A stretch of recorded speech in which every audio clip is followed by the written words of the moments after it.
Alors, bonjour les amis des couteaux, ici c'est Jean, le maître des couteaux. Alors, bienvenue à une autre révision. Cette semaine, comme je vous avais dit, on va aller du côté de la compagnie Spyderco avec l'icône des icônes de cette compagnie-là, si on peut dire, le Paramilitary 2, donc PM2. Tout le monde appelle ça PM2, mais c'est pour Paramilitary 2. Alors, c'est un couteau extraordinaire, vous allez voir, là, je vais vous le décrire et puis on va l'évaluer. Ce couteau-là ici, comme vous pouvez voir, il a été légèrement modifié. Alors, j'ai changé la poignée qui est ordinairement une poignée en G10. Donc, c'est pas une mauvaise poignée, mais disons que j'apprécie pas tellement ce genre de matériau-là pour un couteau de ce prix-là. Alors, le PM2, c'est un couteau qui est apparu en 2010, qui se trouve finalement être une évolution du paramilitary, qui était un couteau qui avait été lancé en 2004. C'est un design de Sal Glesser. Ce couteau-là est toujours en production, donc c'était plutôt destiné à un usage militaire. Un très grand couteau, peu pratique, pour un usage normal de monsieur tout le monde. Et il y a eu beaucoup de demandes. Ben, on aime le style, on aime les possibilités de ce couteau-là, mais c'est trop gros. Donc, Sal Lesser, avec son fils Eric, ont dessiné le PM2 qui propose aussi des innovations techniques parce que quand ils ont fait ça, ils venaient également de breveter le fameux compression lock, donc ils ont mis ça sur le couteau PM2. C'est également le premier couteau qui avait un clip réversible en 4 positions. OK? Donc, c'est rapidement devenu l'image de Spyderco. C'est une icône. Ça trône aujourd'hui parmi les couteaux les plus iconiques au monde. Le PM2 il est décliné dans une grande variété d'aciers et de matériaux. C'est un couteau d'une robustesse et d'une résistance légendaire, littéralement. Et il y a une garantie à vie là, sur tous les produits Spyderco. Et il y a un vaste marché de personnalisation, c'est-à-dire qu'il y a bien des gens comme moi qui n'apprécient pas tellement que la poignée soit en G10. Bon, alors ils veulent des matériaux plus nobles comme la fibre de carbone. Et c'est un marché qui est très étendu, donc vous pouvez aller regarder ça. Il y a toutes sortes de petites compagnies là, qui proposent des manches en titane ou des manches en fibre de carbone. Moi, j'ai opté pour la fibre de carbone.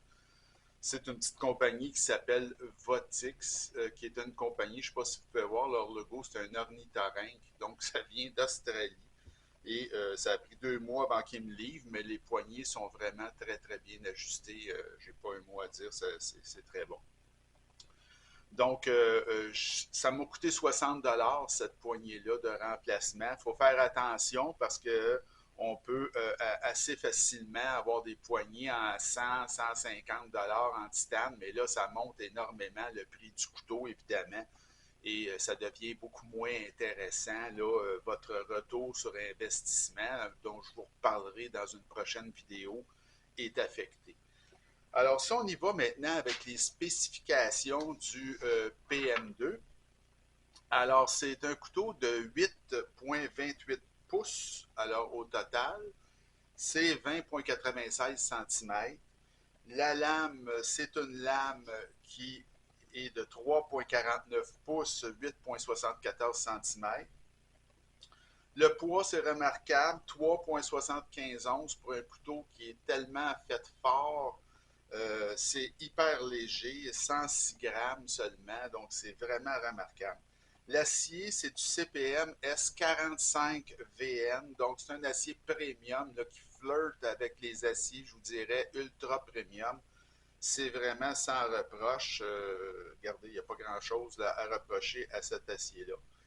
La lame, le style de lame, ben, c'est la fameuse style un peu Leaf Style, quoique pour le PM2, c'est légèrement modifié, c'est plus tactique qu'une lame Leaf Style comme on avait sur le Manix, mettons.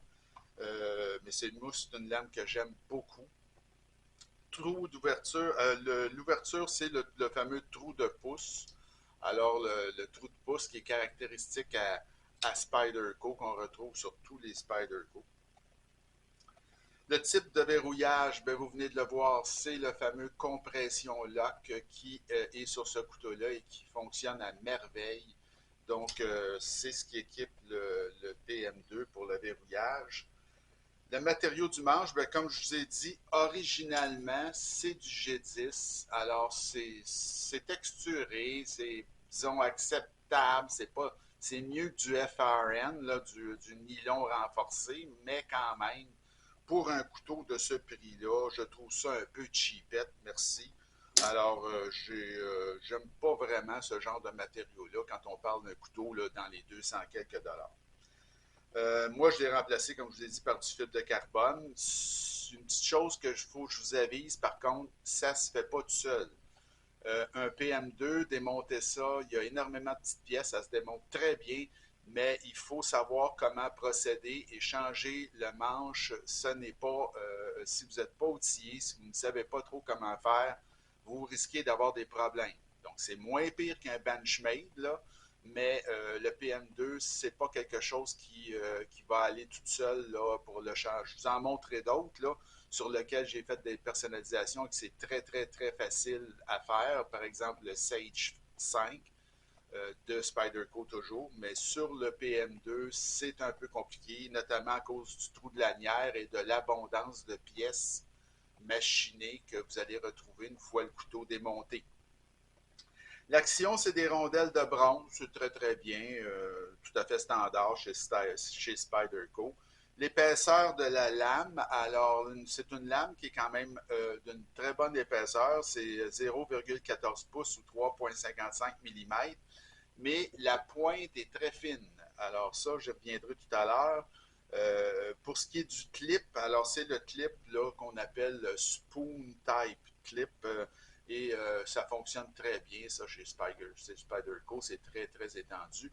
Et il est réversible dans 4 positions, mais pas avec mes poignées que j'ai changées. Moi, il est réversible seulement en 2 positions. Mais sur les poignées originales en G10, il est 4 positions, donc c'est pleinement ambidextre. L'épaisseur du manche, alors l'épaisseur du manche, c'est pas très épais, là, c'est 0,46 pouces, donc en bas du demi-pouce, 11,6 mm. Et la largeur, quand c'est fermé, alors quand c'est fermé, évidemment, ici, Spyderco, il y a un renflement à cause du trou, là, c'est 1,6 pouces, 40,9 mm. C'est un couteau qui est fait aux États-Unis, à Golden, Colorado, et j'ai payé 225,99 il y a environ 6 mois. La personnalisation du manche en fibre de carbone venant d'Australie m'a coûté 60 dollars. OK?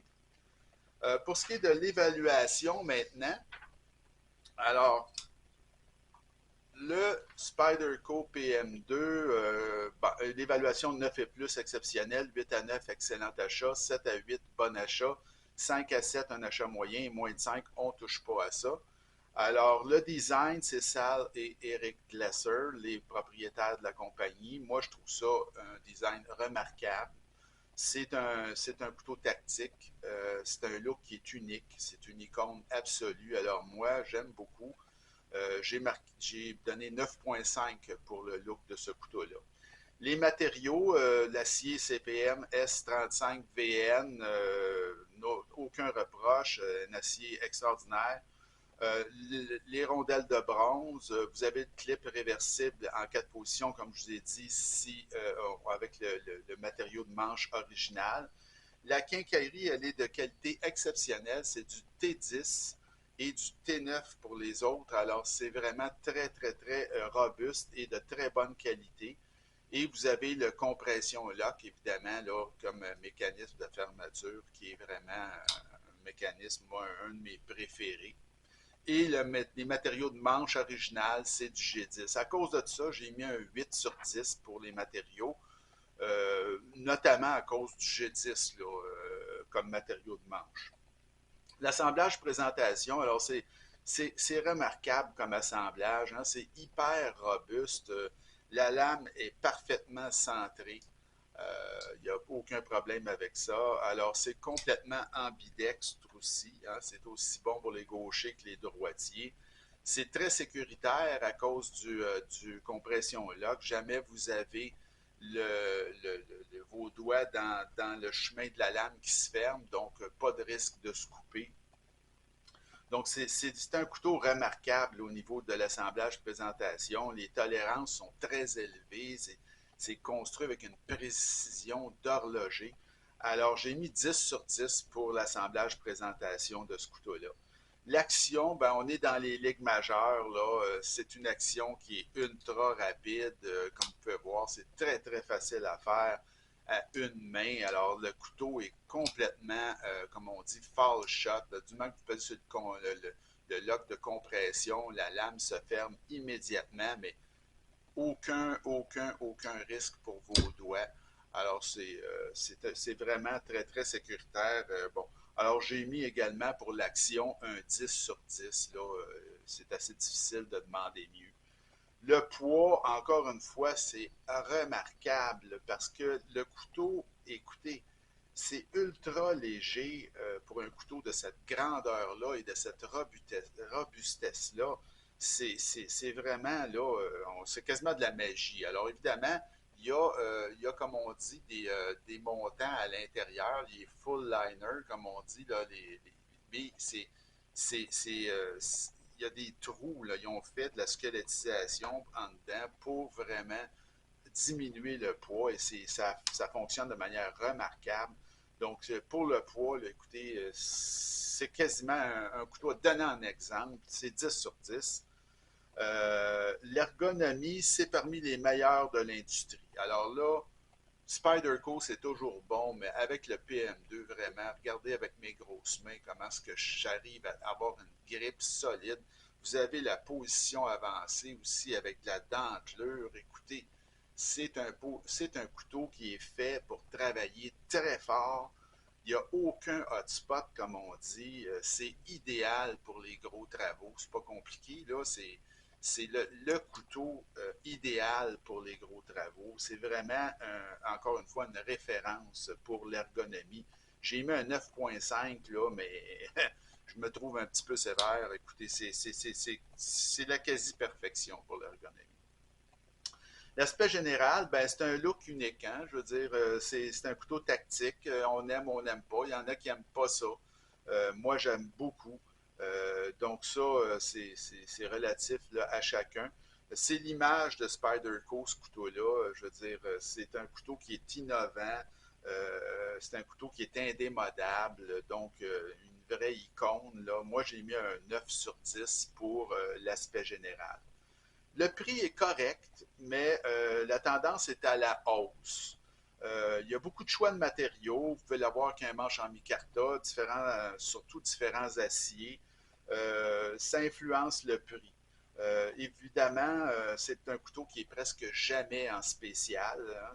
C'est tellement iconique et ça se vend énormément. Le manche en G10 fait bon marché, donc moi j'ai mis un 8 sur 10 pour le prix. La valeur, c'est ultra élevé parce que c'est un couteau iconique. Ça sera encore vendu ça, dans 20 ans, je suis sûr de ça. C'est fait pour durer une vie. Hein. Si vous faites attention à sa pointe, là, qui est la seule faiblesse de ce couteau-là, finalement, regardez, la pointe est un peu fine. Donc, des fois, le couteau est tellement fort, tellement bon, qu'on est porté un peu à en abuser. Alors, vous pouvez casser la pointe. Mais c'est vraiment sa seule faiblesse. Il faut s'imiter dans la personnalisation, comme je l'ai dit, parce que ça devient vite onéreux. C'est probablement un des meilleurs couteaux clients jamais produits à l'échelle mondiale, si vous voulez mon avis. Et c'est plus que recommandable. C'est un must dans une collection. Là. Alors, la note globale de ce couteau-là, c'est 9,3 sur 10. Donc, c'est un achat exceptionnel. Puis, pour peu que vous y fassiez un peu attention, là, comme je vous ai dit, surtout la pointe, là, c'est probablement un couteau que vous allez être enterré avec ou vous allez laisser en héritage parce que c'est quasi indestructible. C'est un choix de premier plan, ça, que vous soyez un collectionneur ou que vous n'ayez qu'un seul couteau parce que vous êtes un campeur, un chasseur, etc. Et c'est évidemment un couteau certifié Jean Haché. Alors, c'était ma révision de la semaine. Je peux pas plus vous recommander un couteau là, que je vous recommande celui-là. Il est extraordinaire. La semaine prochaine, on va toucher à une catégorie de couteaux que je n'en ai pas encore parlé, c'est les ouvertures frontales. Alors, vous voyez ce couteau-là, là, la seule manière de l'ouvrir, c'est comme si, par exemple, vous ouvrez un briquet. Alors, c'est vraiment une ouverture frontale. Ce couteau-là, ici, c'est un couteau de la compagnie Booker qui s'appelle l'Excalibur 1 dans sa version Frazetta. Alors, c'est un couteau vraiment très intéressant. C'est des couteaux de le trio que je vous présenterai dans les prochaines semaines. Ça appartient au milieu de gamme, donc des couteaux entre 120 et 130 dollars. Et c'est des ouvertures frontales. Si la vidéo vous a plu, comme je vous dis toujours, ben, écoutez, je vous encourage à vous abonner à ma chaîne et on se revoit dans une prochaine vidéo. Alors, je vous souhaite une bonne fin de journée. Bonjour.